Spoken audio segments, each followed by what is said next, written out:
కొండ రొప్పుతా ఆయాసపడతా ఒగురుస్తా మెట్లెక్కినట్టున్నాడు. ఎక్కి ఎక్కి ఎక్కి మళ్ళీ దిగి వ్యాన్ ఎక్కి తిరుపతిలో ఐఎమ్ అన్అపాలజెటిక్ సనాతని అని పెద్ద పెద్దగా రంకెలేసి అరుపులేసి అసలు మా హిందూ మతాన్ని జగన్మోహన్ రెడ్డి అట్ట చేస్తున్నాడు ఇట్ట చేస్తున్నాడు, అసలు దేవుణ్ణి అదా ఇదా ఇదా ఇదా అన్నాడు.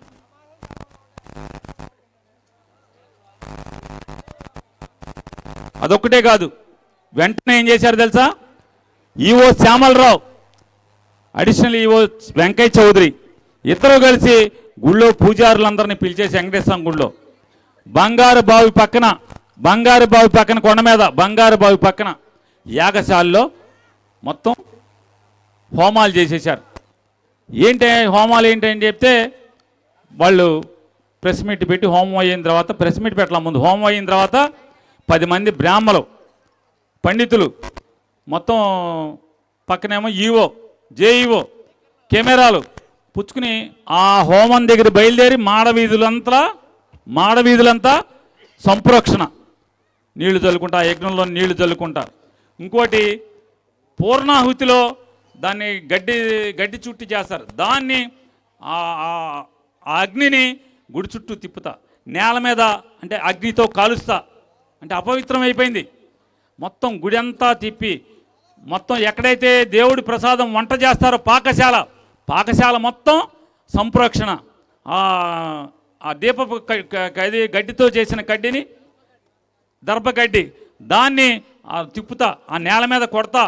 అలాగే ప్రసాదం తయారైన తర్వాత స్టోర్ చేసేటువంటి స్టోర్ రూములోకి వెళ్ళి అక్కడ సంప్రోక్షణ. అది అయిపోయాక మహాద్వారం దగ్గర సంప్రోక్షణ, లోపల గుడంతా సంప్రోక్షణ చేసి ప్రెస్ మీట్ పెట్టారు. ఏమని? దేవుడి ప్రసాదంలో గొడ్డు కొవ్వు కలిసింది, అలాగే దేవుడి ప్రసాదంలో పంది కొవ్వు కలిసింది, అందుకని అపవిత్రం అయిపోయింది. ప్రసాదం తిన్నటువంటి జగన్మోహన్ రెడ్డి గారి ప్రభుత్వంలో ప్రసాదం తిన్నటువంటి కోట్లాది మంది భక్తులందరూ కూడా అపవిత్రం అయిపోయారు. మీరందరూ గుడిని సంప్రోక్షణ చేశాం, గుడిని పవిత్రం చేశాం. గుడికి జరిగినట్టు గుడిలో కూడా ఆవు కొవ్వు, అది గొడ్డు కొవ్వుతో పంది కొవ్వుతో ప్రసాదం వండిన చోట వండిన పాకశాలని గుడిని మొత్తం గుడిలో పంచిపెట్టారు. కాబట్టి గుడినంతా సంప్రోక్షణ చేశాం. మీరు కూడా మీ నోళ్ళు మీ ఒళ్ళు కూడా చెడిపోయింది, అపవిత్రం అయిపోయినాయి. ఇది నేను అబద్ధం చెప్పట్లా, ప్రెస్ మీట్లో మాట్లాడారు. కాబట్టి మొత్తం వెంకటేశ్వర స్వామి గుడికి వచ్చి జగన్మోహన్ రెడ్డి గారి ప్రభుత్వంలో గుడికి వచ్చినటువంటి ప్రతి భక్తుడు సాయంత్రం పూట 6 గంటలకి తలారా స్నానం చేయండి. స్నానం చేసిన తర్వాత 6 గంటలకి దీపారాధన చేయండి.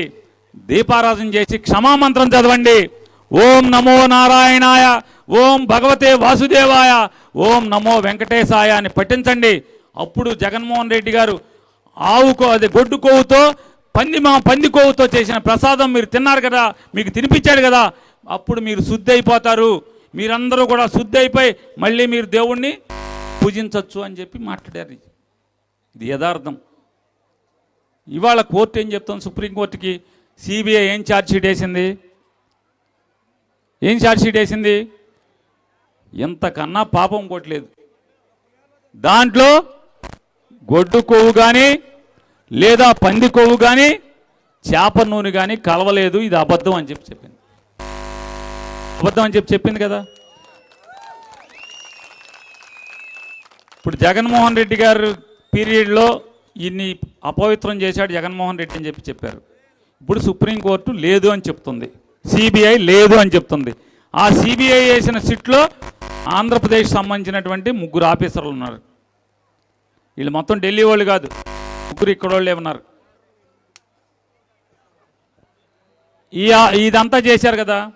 మరి ఈ పాపపు మాటలు మాట్లాడినటువంటి నారా చంద్రబాబు నాయుడు నాలుక మీద కాల్చి దబ్బడాన్ని వాత పెట్టాలా పెట్టక్కర్లేదా? ఇంత పాపం చేసినటువంటి లేదా సాక్షాత్తు కలియుగ దైవం వెంకటేశ్వర స్వామి భక్తులందరినీ కూడా ఇంత అపహాస్యం పాలు చేసి, హిందూ మతాన్ని అపహాస్యం పాలు చేసి, ప్రజల నమ్మకాన్ని భక్తుల నమ్మకాన్ని అపవిత్రం చేసినటువంటి నారా చంద్రబాబు నాయుడు గారికి ఒళ్ళంతా వాతలు పెట్టి తిరుపతి గుడి చుట్టూ తిప్పాలా తిప్పక్కర్లేదా? పొల్లు దండాలు పెట్టిస్తా. పవన్ కళ్యాణ్ ఏం చేయాలి చెప్పండి? ఇప్పుడు ఈ రాష్ట్రంలో ఉన్నటువంటి ఎన్ని లక్షల గుళ్ళు ఉంటే అన్ని గుళ్ళు కడిగించాలా కడిగించక్కర్లేదా? మెట్లన్నీ వీళ్ళకి ఒళ్ళంతా బాతలు పెట్టాలా పెట్టక్కర్లేదా? ఏం చేస్తే ఈ పాపాలు పోతాయి? అంటే ఎంత దుర్మార్గం అంటే వీళ్ళు ఎంత దుర్మార్గులో చూడండి. అంటే రాజకీయం కోసం, తుచ్చమైన రాజకీయం కోసం, ఈ కక్కుర్తి, ఈ అధికారం కోసం దేవుడిని అడ్డం పెట్టుకోవటం, దేవుడు ప్రసాదాన్ని అడ్డం పెట్టుకోవటం, భక్తుల మనోభావాలను అడ్డం పెట్టుకోవటమా? ఇవాళ వీరొక్కలే కాదు, వీరి మాటలను నమ్మి ఈ చంద్రబాబు నాయుడు, ఈ పవన్ కళ్యాణ్ మాటలను నమ్మి చాలామంది ప్రవచనకారులు, చాలామంది కాషాయ బట్టలోళ్ళు, ఒక ఆవిడైతే హైదరాబాద్ నుంచి భజన చేసుకుంటూ వచ్చేస్తుంది, ఒక ఆవిడ రైల్లో. ఆవిడెవరు? బీజేపీ ఆవిడయ్యా, ఎవరో పేరు తెలియదులే.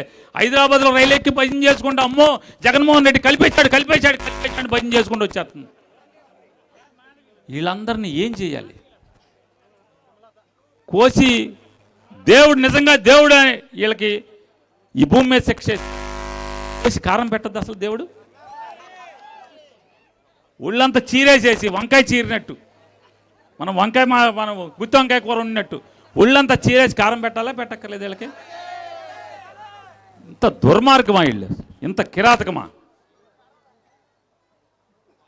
ఇవాళ ఈవో శ్యామలరావు గారిని ఏం చేయాలి? తను ఈవోగా ఉన్నాడు. ఈ వెంకయ్య చౌదరిని ఏం చేయాలి? ఈ పాపం చేసినటువంటి వీళ్ళు, ఈ పాప ప్రచారాన్ని చేసిన వాళ్ళు, పైగా సంప్రోక్షణ చేస్తారని చెప్పి, హోమాలు చేశాం, వాస్తు పూజ చేశామని చెప్పని ఏం చేయాలి? ఖచ్చితంగా కలియుగ వెంకటేశ్వర స్వామితో పెట్టుకున్నారు మీరు. వెళ్ళిపోతాం అంటే జనమే చొక్కి చంపేస్తారే, దాని గురించి కాదా? దేవుడు వేసేటువంటి శిక్షకు మాత్రం మీరు తప్పుకోలేరు. కోర్టులు తప్పుకోవచ్చు. ముఖ్యమంత్రి జగన్మోహన్ రెడ్డి గారి టైంలో పెట్టినటువంటిది కేసులు ఉన్నాయి కదా, ఆ కేసుల్లో నువ్వు జైలుకి వెళ్ళి వచ్చిన ఇవాళ ముఖ్యమంత్రి అయి ఆ కేసులు మూసేసుకోవచ్చు. కానీ వెంకటేశ్వర స్వామి వేసే శిక్షణ మాత్రం పవన్ కళ్యాణ్ కానీ, నారా చంద్రబాబు నాయుడు గారు కానీ, ఈవో శ్యామలరావు కానీ, లేదా వెంకయ్య చౌదరి కానీ తప్పుకోగలరా అని అడుగుతున్నాను. ఇవాళ అంతిమంగా వైఎస్ఆర్ కాంగ్రెస్ పార్టీ తరపున లేదా వెంకటేశ్వర స్వామిని కొలిచేటువంటి ఒక భక్తుడిగా నారా చంద్రబాబు నాయుడు, పవన్ కళ్యాణ్ రాజీనామా చేసి ఇంటికి పోవాలాక్కర్లేదా నేను అడుగుతున్నాను, డిమాండ్ చేస్తున్నాం. ఈ రాష్ట్రంలో ఉన్నటువంటి హైందవ మతాన్ని, భక్తుల్ని, వెంకటేశ్వర స్వామి యొక్క భక్తుల యొక్క మనోభావాల్ని ఇంత నీచంగా మీరు ఆడుకున్నందుకు, నీచానికి ఒడిగట్టినందుకు మేము నారా చంద్రబాబు నాయుడిని, ఉప ముఖ్యమంత్రి పవన్ కళ్యాణ్ని ఇద్దరిని కూడా వారి పదవులకి రాజీనామా చేయమని చెప్పని డిమాండ్ చేస్తూ జోహార్ వైఎస్ఆర్.